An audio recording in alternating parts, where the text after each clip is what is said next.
சரி, நம்ம தொண்டர்களை விட்டுருவோம், முதல்ல தலைவர்களுக்கு வருவோம். ஐயா ஸ்டாலின் அவர்கள் மெட்ரோ ட்ரெயின்ல பயணம் பண்றாரு, குறுக்க மொத்தம் தான் பலாரும் ஒன்று விட்டாரு. அப்ப அவர் அரசியல் மயப்படலையா? ஒரு தொண்டரை அடிக்கிற அளவுக்கு அவர் அரசியல் மயப்படலையா அப்படிங்கறத இங்க யாராவது பேசுறோமா? ஒரு அமைச்சராக இருக்கக்கூடியவர் ஐயா பொன்முடி அவர்கள் நாமத்திற்கும் திருநாம பட்டைக்கும் ஒரு ஆபாசமான விளக்கத்தை கொடுக்கிறாரு. இத பத்தி இங்க யாராவது பேசுறாங்களா? அப்ப அவர் அரசியல் மயப்படலையா? அமைச்சர் அரசியல் மயப்படலையா அப்படின்னு இங்க யாரும் பேசுறது கிடையாது. அதே போல இன்னொரு அமைச்சர், இதே தொகுதியை சேர்ந்தவர் தான், அண்ணன் நாசர் அவர்கள், ஒரு இடத்துல அவருடைய தொண்டரை ஒருத்தர் சேர் எடுத்து போறேன்னு கள்ள கொண்டு அடிக்கிறாரு. அப்போ இவர் அரசியல் மயப்படலையா?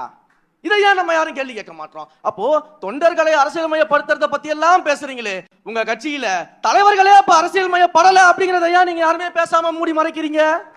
ஏன் மூடி மறைக்கிறீங்க? அப்ப அதையும் நீங்க கொண்டு போய் சேர்க்க வேண்டிய கடமை உங்களுக்கு இருக்குதா இல்லையா?